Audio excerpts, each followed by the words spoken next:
મારું નામ અભિષેક પટેલિયા છે. હું શ્રી કેજે પોલિટેકનિકમાં અભ્યાસ કરું છું.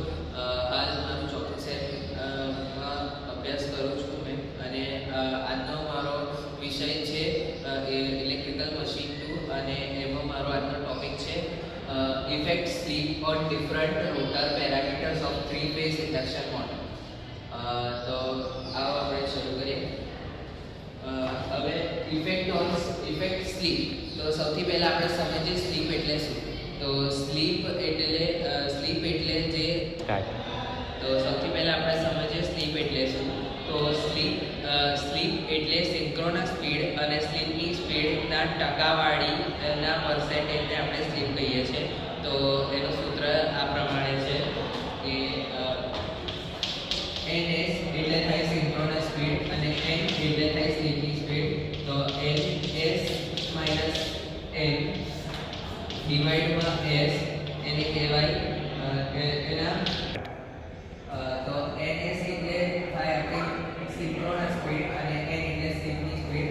તો જ્યારે ns અને ns - n અને ડિવાઇડ બાય ns હોય અને એને ગુણ્યા 100 હોય તો એને આપણે સ્લીપ.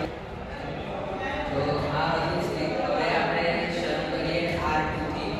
R2 એટલે રેઝિસ્ટન્સ. હવે જેમ તમે જાણો છો કે સ્ટાર્ટિંગ કન્ડિશનમાં બી રેઝિસ્ટન્સ સેમ જ રહેવાનો છે અને રનિંગ કન્ડિશનમાં બી રેઝિસ્ટન્સ સેમ જ રહેવાનો છે.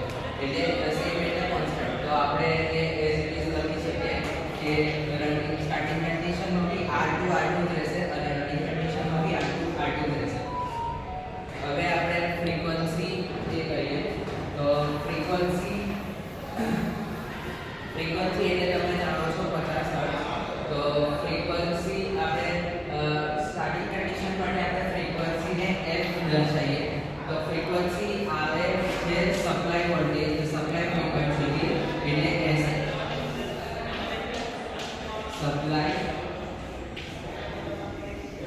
ફ્રીક્વન્સી. અને એ સપ્લાય ફ્રીક્વન્સી આવે છે સ્ટાર્ટ.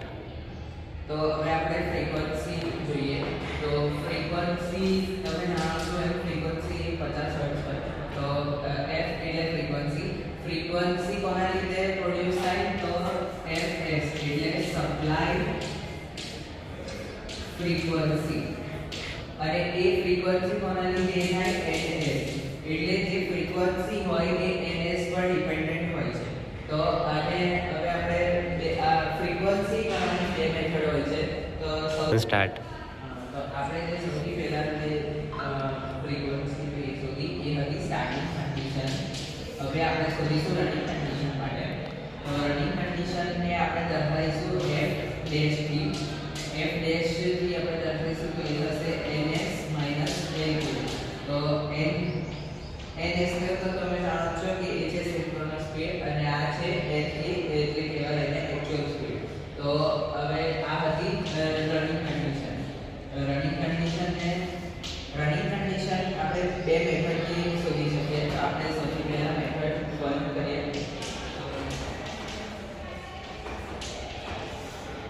મેથડ 1 માં એવું છે કે તમે f ભાગ્યા f ડેશ લખો તો એમાં આવશે કે ns - na. તો આ છે. હવે આપણે આ સ્ટાર્ટિંગ કન્ડિશન અને રનિંગ કન્ડિશનનો રેશિયો લઈશું જેથી આપણે f ડેશ ની આન્સર શોધીશું. એના માટે બે મેથડો છે. આપણે હાલ પહેલી મેથડ કરીશું.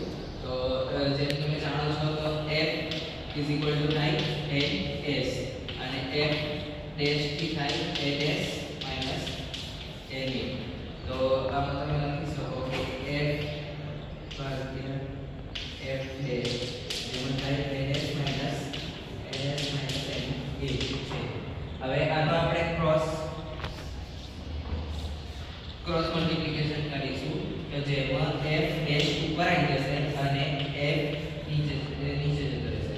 જેમાં થશે ns - na અને નીચે થશે ns. તો આ આખાને આપણે s થી દર્શાવી શકીએ જેને કહેવાય સ્લીપ. અને આ આખાને આપણે આ થઈ મેથડ નંબર 1. હવે આપણે મેથડ નંબર 2 જોઈશું.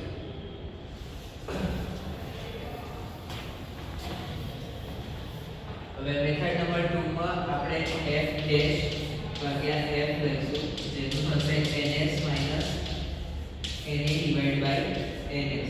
તો જેમ તમે જાણો જ છો કે આને આપણે s તરીકે દર્શાવી શકીએ અને આને આપણે f1 તરીકે દર્શાવી શકીએ. તો f1 s, તો s એટલે સ્લીપ. તો આનો આપણો આન્સર એ પ્રમાણે આવશે કે સ્ટાર્ટિંગ કન્ડિશનમાં જે ફ્રીક્વન્સી હોય છે એને આપણે fs તરીકે દર્શાવી શકીએ અને જે રનિંગ કન્ડિશનમાં જે ફ્રીક્વન્સી આવે છે એને s એટલે સ્લીપ અને fs એટલે સપ્લાય ફ્રીક્વન્સી. તો હવે આપણે E2 તરફ જઈશું અને E2 શોધીશું. સ્ટાર્ટ. તો ફ્રીક્વન્સી તો આપણને મળી ગઈ કે fs અને s fs છે. તો આપણે હવે એ જોઈશું કે ફ્રીક્વન્સી કોનામાં વધારે અને કોનામાં ઓછી હોય. સ્ટાર્ટિંગમાં વધારે કે ઓછી હોય છે કે રનિંગમાં વધારે કે ઓછી હોય છે એ આપણે એક એક્ઝામ્પલથી સમજીશું. તો fs ને આપણે માની લઈએ કે 50 હર્ટ્ઝ છે અને જે રનિંગ કન્ડિશનમાં છે એનામાં સ્લીપ છે, તો સ્લીપને આપણે 4 માની લઈએ. તો આમાં હવે તમે એનાથી સમજો છો કે 50 * 4 ડિવાઇડ બાય 100. તો આનો જ્યારે તમે આન્સર કરશો તો જો 50 * 4 ભાગ્યામાં 100 એટલે એનો જવાબ આવશે 2. તો સ્ટાર્ટિંગ કન્ડિશનમાં આપણી ફ્રીક્વન્સી હોય છે 50 હર્ટ્ઝ અને રનિંગ કન્ડિશનમાં આવતા એ 2 હોય છે. એટલે સ્ટાર્ટિંગ કન્ડિશનમાં ફ્રીક્વન્સી વધારે હોય છે અને રનિંગ કન્ડિશનમાં ફ્રીક્વન્સી ઘટી જાય છે. સ્ટાર્ટ. તો હવે આપણને ફ્રીક્વન્સી મળી ગઈ. હવે આપણે E2 શોધીશું. તો E2 એટલે જે સ્ટાર્ટિંગ કન્ડિશનમાં જે વોલ્ટેજ જે રોટર પર હોય છે એને આપણે E2 કહીએ છીએ. તો E2 નું સેમ જ થશે કે ns અને E2 આપણે આ થયું સ્ટાર્ટિંગ કન્ડિશનમાં અને હવે આપણે એને રનિંગ કન્ડિશનમાં દર્શાવવું હોય તો આપણે E2 ડેશ તરીકે એને દર્શાવીશું, જેમાં થશે ns minus na divide by ns. તે થયું રનિંગ કન્ડિશનમાં. હવે સેમ જેવી રીતે આપણે ફ્રીક્વન્સી શોધી એવી રીતે E2 બેટ શોધીશું. તો આમાં થઈ જશે E2 ડેશ માઈનસ E2 એમાં થશે ns minus na divide by ns. તો આપણે આને s તરીકે દર્શાવી શકીએ. s એટલે સ્લીપ અને આ આને આપણે E2 ડેશ તરીકે બી દર્શાવી શકીએ. તો આપણો જવાબ આવી જશે E2 માં E2 ડેશ s f અને આમાંથી જશે E2. તો આપણે એક ભૂલ થઈ ગઈ છે. અહીંયા f ના આવે, અહીંયા s E2 જ આવશે એટલે ફ્રીક્વન્સી નથી. આ છે વોલ્ટેજ આપણે રોટરનું ફાઇન્ડ આઉટ કર્યું એનું છે એટલે એનો આન્સર આવશે E2 ડેશ સ્લીપ E2. તો હવે સ્ટાર્ટ.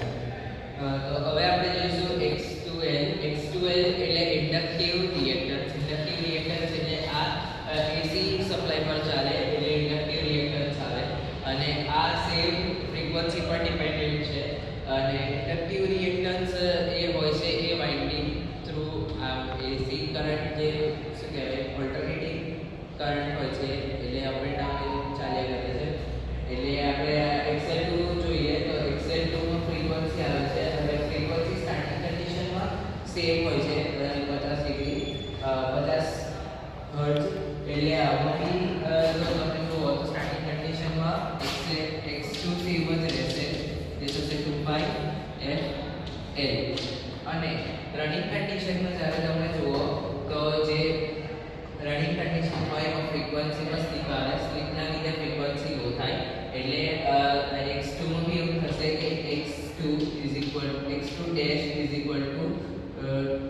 2 into X2. સ્ટાર્ટ. તો X2 ડેશ એટલે થશે S into X2. S એટલે S આપણે એટલા માટે લીધો કેમ કે રનિંગ કન્ડિશનમાં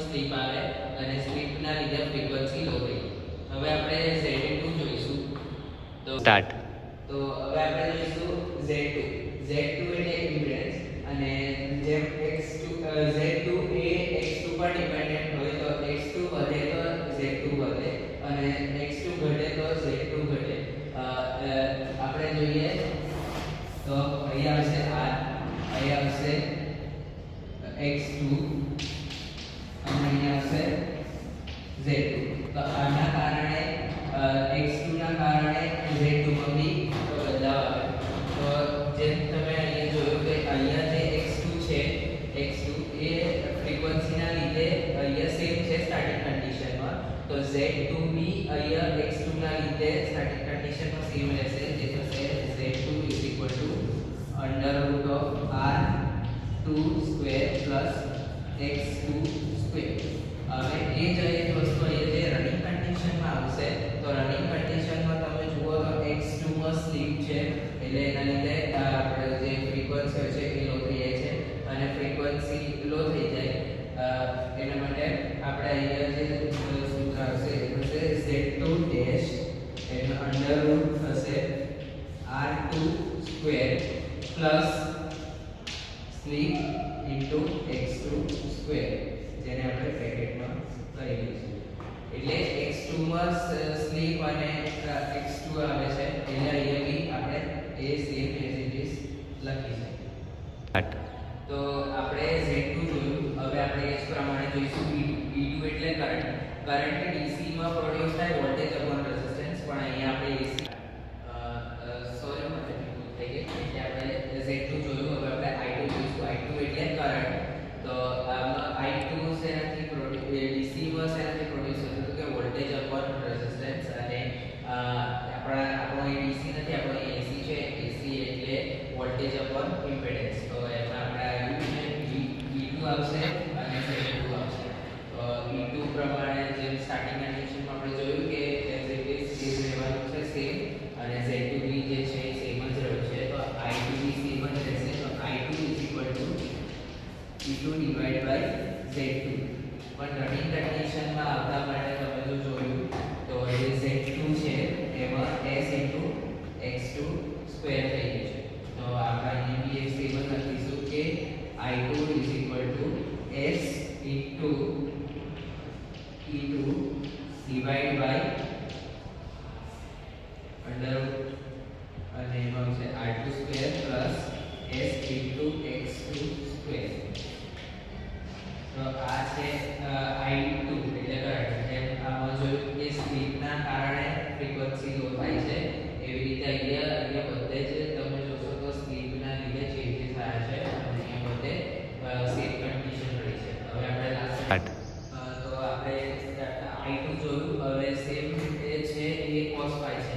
હવે એમાં બી તમે જુઓ તો R2 અને Z2 માં કોઈ ચેન્જીસ આવતો નથી ફોર્મ્યુલામાં એટલે આપણે સેમ લખી દઈશું કે cos phi R2 divide by Z2. અને હવે આપણે રનિંગ કન્ડિશનમાં આવીશું તો અહીંયા થશે cos R2 ડિવાઇડ બાય અહીંયા આપણે Z2 ની રકમ લખી દઈશું જે થશે R2 square plus S X2 નો સ્ક્વેર. તો આમાં તમે અહીંયા બી જે Z2 ની જે રકમ છે એ તમે આ રકમ લખી શકો છો, પણ આપણે કોઈ ચેન્જીસ કર્યા નથી ફોર્મ્યુલામાં, જે એઝ ઇટ ઇઝ જ રહેવા દીધું છે. તમે ઓર કરીને Z2 ની રકમ લખી શકો જે છે R2 square plus X2 square. તો હવે અહીંયા રનિંગ કન્ડિશનમાં cos phi માં S એટલે સ્લીપ આવશે અને એમાં R2 ઇન્ટુ R2 આવશે. તો હવે આપણે ફટાફટ રિવિઝન કરી લઈએ. રિવિઝનમાં હવે તમે જોશો કે R2 જે રનિંગ અને સ્ટાર્ટિંગ કન્ડિશનમાં એ કોન્સ્ટન્ટ હોય છે કે રેઝિસ્ટન્સ ચેન્જ થતો નથી એટલે R2 એઝ ઇટ ઇઝ જ રહે છે. ફ્રીક્વન્સી તમે જોયું તો સ્ટાર્ટિંગ કન્ડિશનમાં ફ્રીક્વન્સી સેમ હોય છે. રનિંગ કન્ડિશનમાં સ્લીપના કારણે ફ્રીક્વન્સી લો થાય છે. E2 તમે જોયું તો E2 માં સ્ટાર્ટિંગ કન્ડિશનમાં E2 સેમ હોય છે અને રનિંગ કન્ડિશનમાં E2 સ્લીપના લીધે લો થાય છે. અને X2L એટલે ઇમ્પિડન્સ X2L માં તમે જોયું કે X2L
થેન્ક યુ.